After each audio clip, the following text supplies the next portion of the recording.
Hey everybody, this is Way to Fail with another Let's Play edition of Scrolls, where today my growth deck will be pitted against two different players. This is two post-commentaries. I've had kind of a rough week at work this week, so I've only been able to squeeze in a few games, but I'm hoping I can get back to some live commentary, maybe even this weekend, but this will be the last episode I post for this calendar week, and you can see that today I am playing Silfurstar, who actually happened to catch randomly in a quick match while he was streaming. So, just want to go ahead and start with this. This is not a ranked match. This was me just kind of trying to do a warm-up game because I was half asleep. But let's go ahead and get this one started. So I'm playing Growth, and I know Silfurstar plays a few different kind of decks, so I'm not sure what to expect here. But I do start off with a pretty useful hand. Quake and Rallying, not going to be too great in the early game. Vetter, Ragged Wolf, Great Wolf, certainly cards I can work with, maybe even ramp up. As we have a little bit of happy conversation, because Silfurstar is a very nice guy and definitely recommend you watch his stream. A lot of people already do watch his stream, and with good reason. He's a very knowledgeable player, very good at educating his viewers as well. So I educate myself apparently by ditching the Quake and putting out the very cute little Vetter of the Wild, because it is cute and it has a lot of character compared to some of the other cards here, like wolves and stuff. So Silfurstar playing an energy deck, or at least starting with energy, so I'm already expecting my Vetter to die at some point in the near future. I get rid of the Rallying and I draw a Mangy Wolf, which excites me greatly, because I could possibly Great Wolf into Mangy Wolf. Do some early damage here, so he gets some more energy out. My Vader's still alive. I'm just thinking if I can make it one more turn. I ditched the Pother, which I had to think of for a while if I wanted to get rid of the Ragged Wolf or the Pother, and looking back, maybe I should have gotten rid of the Ragged Wolf, because the Pother would have gotten me a draw and been useful maybe eventually. But right now I'm thinking of trying to buff my Great Wolf as best I can, as Vetter does the first damage to the idol. Alright. So Silfurstar sacrificing for resources. Once again, we can't see his hand, but he does give the Iron Whip, which does increases my Vetter's attack by 1, but kills it. And this is where I actually probably would have ditched the Pother in this case too, because I can drop a Mangy, I can drop eventually after I drop a Great Wolf. I get an Ancestral Totem, which is good for buffing. Not super great, very vulnerable to getting killed by energy, but I decide better to drop that than nothing, because that'll make my creatures that much more dangerous if it survives. So right now, just kind of a back and forth. He hasn't put anything on the board yet, but he has removed what I have put on the board. Got me a turn away from getting my Great Wolf out, and there's the burn on my Ancestral Totem, so I put it down pretty much with nothing to do. I much prefer to play my Totem in the mid-game when there is about to be a big attack to kind of do a last-second buff and keep it sustained, but here didn't really have much else to play. Maybe I should have held it. Instead, I give him a free card in his hand, or essentially a 1-for-1 there. But I get another Ragged Wolf, so right back where we started, sack it, and it's Great Wolf time. Great Wolf sitting out here all alone saying, "Hey guys, what's up?" I can play the Mangy Wolf next turn, if need be. So let's hear, he puts out a Hellspitter Mortar, which is not a terribly huge surprise, and he puts a Potion of Resistance on it, which is a little bit of a bigger surprise. But I get my second Quake. Quake's a very effective card against energy compared to, say, Order, because they do have a lot of structures. But what interests me more is that I get a Rallying and 2 Mangy Wolves. It is entirely possible for me to get this Great Wolf to chain attack again and again and again, if only there wasn't a Potion of Resistance on that guy. Instead, I do what's, looking back, maybe a kind of weird play of playing a Mangy Wolf, but with this guy going to be attacking anyway, I'd much rather go ahead and get some more creatures on the board than having to wait to play things again and again and again. So there's a Cannon Automaton, nice big scary unit with armor 1. And my Sister of the Fox doesn't give me too much. Actually, Sister of the Fox gives me quite a bit. So now I have a Pother to think about. And I can definitely Pother this Hellspitter Mortar. It will only go up or down. And as much as I want to play the Mangy Wolf, I don't really have the resources to play Rallying and or Mangy Wolf because of the Sister of the Fox. But if I play the Mangy Wolf, both of these guys could attack and I get a bunch of creatures on the board as well. And I get an extra card draw. So, fortunate time for me. Unfortunately, I cannot play the Pother this turn because my resources... Or actually, I'm trying to think of that right. Can I play the Pother this turn? No. Because I can't play the Mangy Wolf and have it attack and do the Pother. So Gonna have to wait for next time just to get that going. So there's a gun automaton behind that. Have to hope. There's the burn. Oh, burn on my mangy. Sad little mangy wolf. But I get a Kinfolk veteran, which is a much scarier card. I could drop a mangy wolf out and attack, but that won't kill the cannon automaton. However, the veteran and the great wolf will. And I do want that automaton out before it can attack, because that damage is scary. So Pother, what do I get? Brother of the Wolf. Great follow-up card for this. So Pother, very, very lucky draw there, considering I got rid of one earlier. And that gun automaton's down. I'll be honest, I did make a mistake during the time where I was playing this. I somehow forgot. Actually, I know exactly why I forgot, because I was going on about 1 hour of sleep and it was really late for me, but I forgot the cannon automaton had armor 1. But fortune favors the sometimes sleepy lucky, and my instinct kicked in and I killed it anyway. So there's a scattergunner. They're still hiding behind this Hellsplitter Mortar, now not with Potion of Resistance. But my 2 mangy wolves, that feels like some of the most wasted mangy wolf play I've had. As there's a spark on the sister, so no fertile soil's coming, not that I have one anyway. And I get rid of the Ragged Wolf for the Ranger's Bane and the Burial Ground, 2 really good cards for this situation, because I can tuck my Great Wolf behind a Burial Ground. I can play a Brother of the, or eventually, if need be, I play the Brother of the Wolf and the Ranger's Bane, though. Silfurstar asking if he prevented the Fertile Soil. He felt awful about that spark. But because it's a non-ranked game, I said, no, you didn't do it. I don't really like bluffing. I've had a few players bluff against me, as you've seen. But no reason to not be honest, especially in a quick match. It's all just for fun. I'm just trying to practice. Get better, get used to using my cards more efficiently instead of constantly drawing myself dry. As I was a little curious about this placement of the Automaton Forge. And I only say that because I had 2 creatures attacking this turn. And I have a mangy wolf that can come out. I could drop a Druid Burial Ground in front of it and protect it from this guy.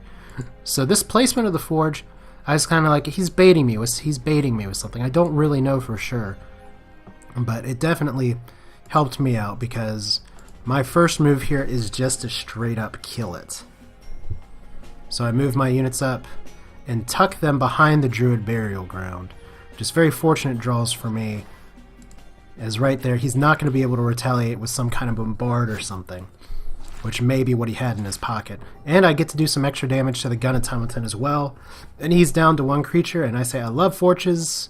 I have not gotten one yet, that's true, but they are mighty tasty. As he gets another scattergunner out. And an automaton forge that this time he places up top. It's very good that I killed that first forge. I don't want to think about what would have happened if he could be pumping 2 units out at the same time. Meanwhile, I'm sure he wishes he could have been pumping out units from the middle of the board instead of the side tucked behind a Hellsplitter Mortar. So my mangy wolf could be key here, as I get a Brother of the Wolf from Fertile Soil as well.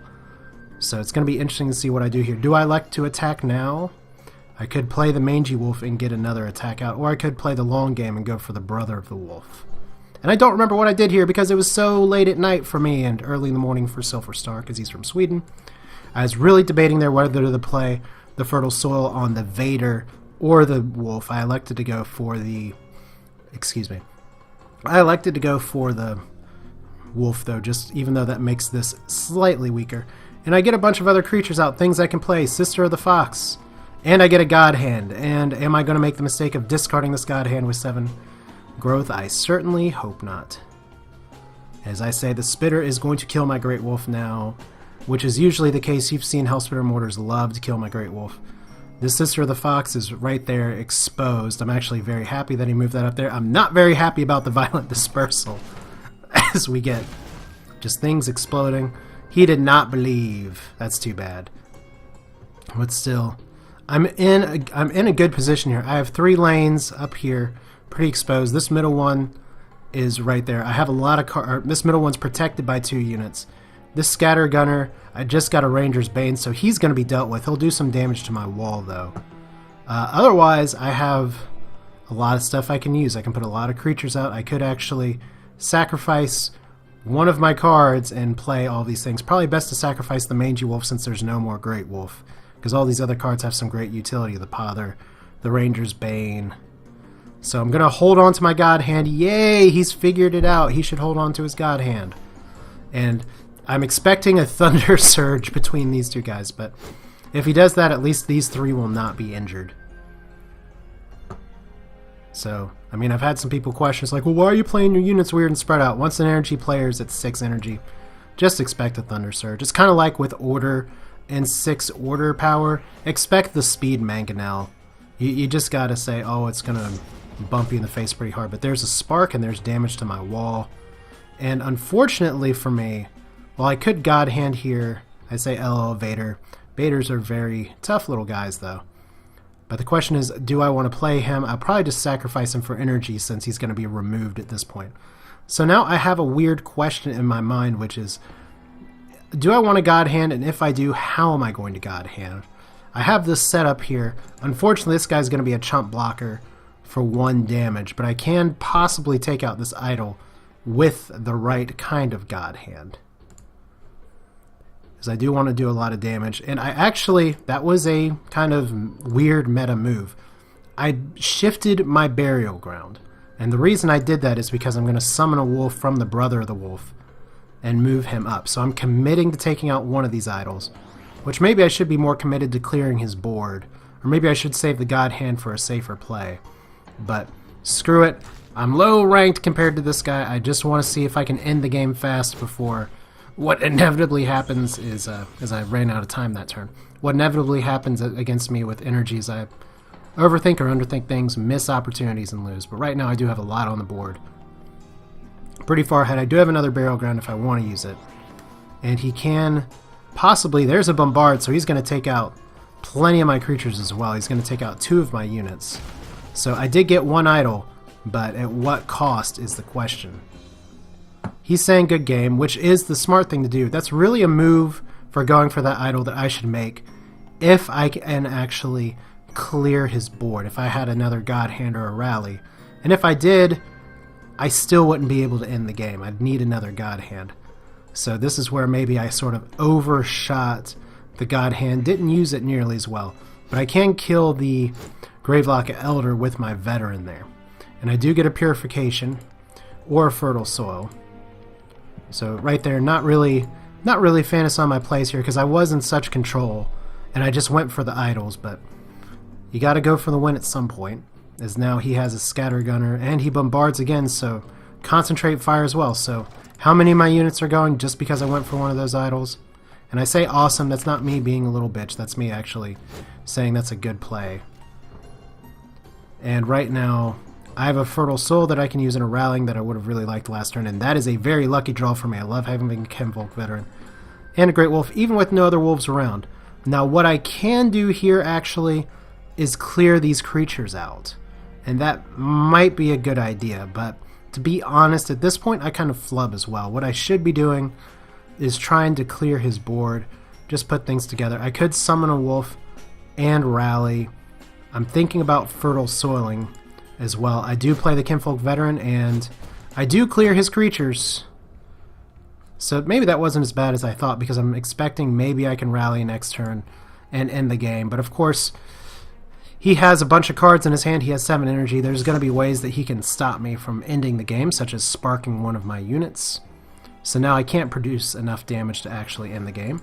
Then on top of that, he puts a Gun Automaton out and the Potion of Resistance. So I'm kicking myself at this point, because Potion of Resistance is fantastic unless I had Purification, which I had in my hand and I got rid of. So I really should have held on to that.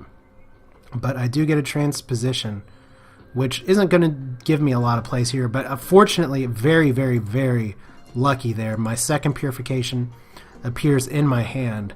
I can't actually clear out his entire board here just by rallying and playing. I can rally, I can play Kinfolk Brave as well, just by purifying here. Because I really should be removing this Automaton, just leaving him with creatures on the board, but I also want to do damage as well. But instead, I move this Kinfolk Veteran down there.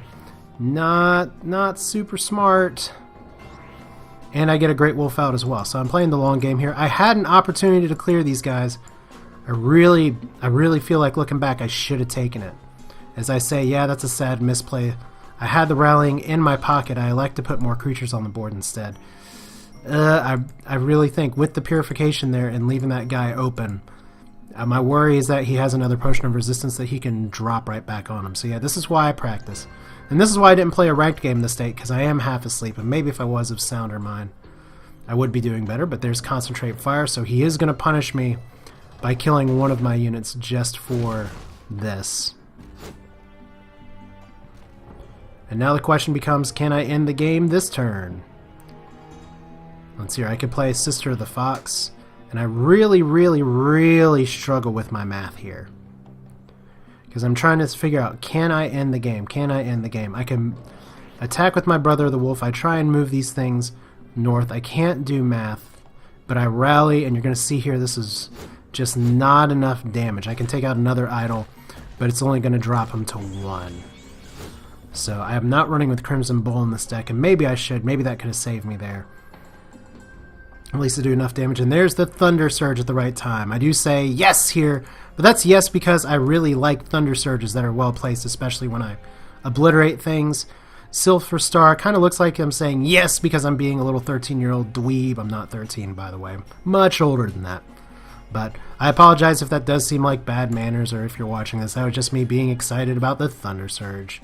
Because my hand says that I'm not done. I have a Jarl and a Great Wolf, but I transposition just to try and get some cards here. That's all that was about, and I do get a God Hand, so now I can finish the game. So, some misplays on my part, but I just got so far ahead so early that he just was not able to really get too much going. I mean, I had answers for every time he put things down.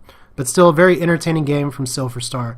He has a very good stream as well. I highly recommend you check it out, especially if you're a new player, because he's very good about answering questions. He's very good about explaining what he does midstream.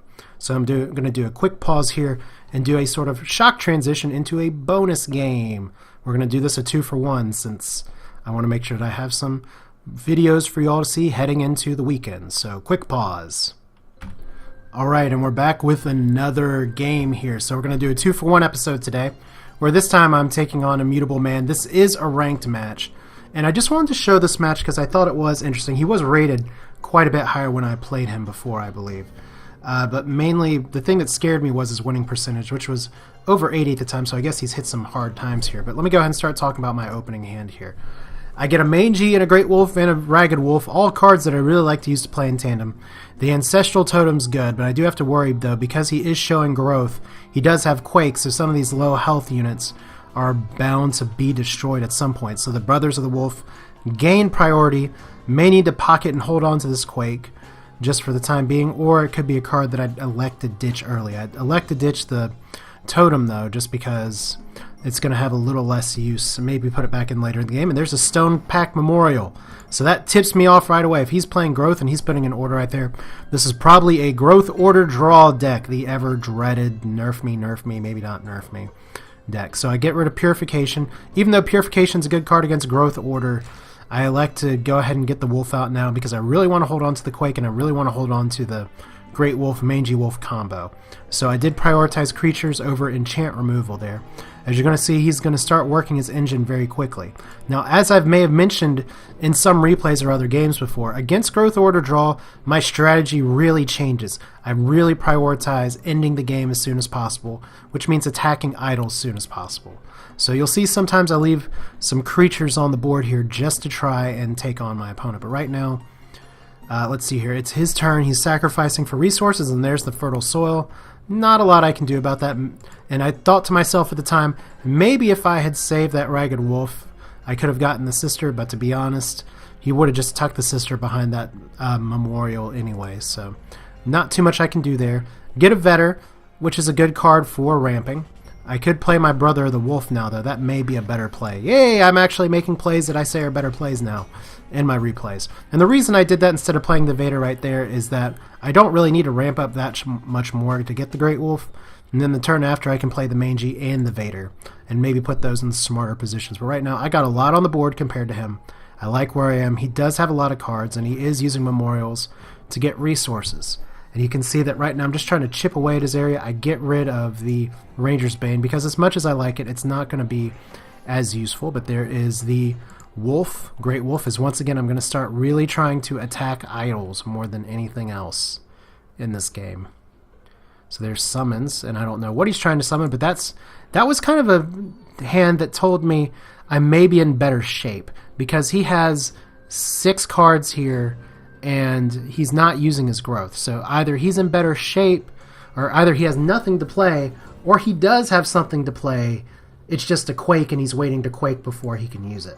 So do I sniff it out and actually sack the Vetter? I sack the Vetter for cards because I think to myself, ruh-roh, is he going to Quake bait me? So I do have enough energy for the Mangy Wolf. I could play another Brother of the Wolf. But right now, I'm really going to start trying to go for idle damage here.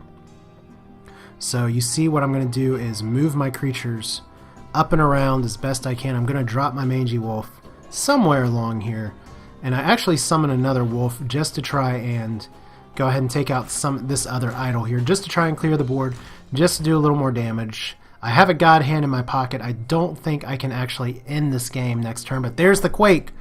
Figured it was Quake time because I'm a smart cookie apparently. So he was holding on to his cards just to get a Quake out. Very typical for Growth Order, but I'm feeling pretty good about my position because I have some higher health units on the board. And he hasn't done a lot to ramp up his engine. I'm sure that's an earlier Quake than he would have liked to have made at this stage of the game. Unless he has a double Quake, and then, well, what can you really do about that? So the question is now, is it double Quake time? And the answer to that is it might be Veteran time instead. There's a Decimation, and there's the Quake as well. So he clears my board, as once again I say figured. I may have sounded a little bit indignant here. I try and have good manners, but I'm also really trying to pay attention to my Growth Order play just to sort of see if I can tell what's going on beforehand. Now I know he has Decimation as well, so I have to be careful about lining up my units in a straight row on top of Quake. So right now he's doing direct damage to me, but I'm really just wanting to take down his idols. I don't need the Burial Ground right now. I'm going to bring out the loneliest Lonely Jarl ever this week, and I keep these two separate. And here I am saying here, I don't know why it says I hate Growth Order draw, but it can be effective. That's true, and Immutable Man seems to know what he's doing because he has risen up the ranks pretty fast with this, because he was higher rated than me at the time. But there's a Kabonk just to do some damage to my Jarl. Go ahead and get that started, but also to get some card draw. So there's a Kinfolk Brave, and I really want to play that Kinfolk Brave, but I know I need to hold on to this God Hand because that could be the GG card for me. So I kind of retch myself a little bit, get rid of it, and don't really get a lot of cards that I like. I could play the Vetter and the Rally here and summon a Wolf, so not too terrible. And once again, that is tasty idle damage, as I do have a slight misplay here, it looks like, because I could have moved the Vetter next to the Jarl and gotten a little bit more damage out of him, so that's a little disappointing. But at this point it doesn't matter too much because the Jarl is going to actually kill one idol. So right there, he's cleared his board, and I am just trying to get started. I cannot end this game with the God Hand next turn as much as... Well, actually I can, but he Quakes! So now I know, wow, 3 Quakes, round 10. Which that is meant to be a compliment there. He got a good hand, and you can see the Quakes are still keeping him in the game, as he has a lot of cards here, and now he's saying, hey, why don't you kill my Sister of the Fox? With Heritage, he'll just draw some extra scrolls, and I'll have to get through that. So I could have actually ended that game the next turn, but there's another Quake, and I could sit there, go to the forums, and cry and say, Quake sucks, nerf Quake. I was ahead, and I could have won. But when there's growth involved, you just got to expect the Quake, roll with it, and try and see what you can do next. So at this point, I get a Sister of the Fox. It's going to let me draw a few cards. I still haven't played any order yet, but that's a nice touch there. I get a Great Wolf as well, so Relentless units are what I want. And we'll see what we can do. Right now, my Jarl is very susceptible to a Veteran, which is why I move my Great Wolf up just to shield block him. I don't like shielding with him, but there's the Heritage Fertile Soul combo. So he got 6 cards from that Sister, but he's at 8 growth and 3 order, so he has a lot of cards to play, but I still have a lot of stuff on the board. And there's the Veteran. Yay, I did something right again by protecting my Jarl with the Veteran. So at this stage of the game, I have a Transposition, I have a Kinfolk Brave I can play. I'm itching to God Hand here, but I have to ask the question first, can I end the game this turn with the God Hand? That'd be 5 damage, 7 damage, or wait, 5 damage, 8 damage, and then not enough to kill this idol. So I cannot end the game this turn unless there's something I missed, which feel free to tell me. I love the advice you all give me. But do I play the Kinfolk Brave or God Hand? It looks like I might actually be trying to God Hand here. Might have been better to play the Brave, but once again I'm worried about... This Brave is Quake bait. He has played all 3 Quakes, but he did just get a bunch of cards. And this Heritage is going to give him even more, but right now I am just gunning for idols. This one has 2 health left. So this is what I say here now, and this is something I've said a few times before. The Growth Order draw Conundrum as he Frost Gales me and then does the Veteran, so he's going to take out my Jarl. And I'll talk about that in just a second as soon as we get over this move here. He's going to clear my board and put a bunch of stuff down. So what's going on here is you take out 2 idols and then the machine starts, and now you've got to deal with... He has a huge card advantage, he has a huge resource advantage, and all I'm left with is nothing but facing a bunch of wolves with the one little Kinfolk Brave to try and fight it. And that's a great time to get a Fertile Soil, because I play the Kinfolk, get a Fertile Soil, and now I have another Kinfolk Brave, Druid Burial Ground, and God Hand to use. But my board's going to be clear for now. It's just going to be a matter of... Oh, actually, no, it's not going to be clear. I can Ragged Wolf, possibly take things down. If I can just find a way to get to this 2 health idol, I can possibly win this game because I do have some hasted units of my own. If I can just do some kind of power play. So, I have 2 resources. I could play the Ragged, I could play the Kinfolk Brave. But my worry is with 10 growth is that he's just going to God Hand me. So what I decide to do here is actually sit on my cards. Because I do want to take out this idol, but I'm not going to be able to do it this turn. I'm also considering going up here and forcing him to split his forces. Because if I do drop these units, which I can all in 1 turn, I could possibly take out that idol in 2 turns with the God Hand in my pocket.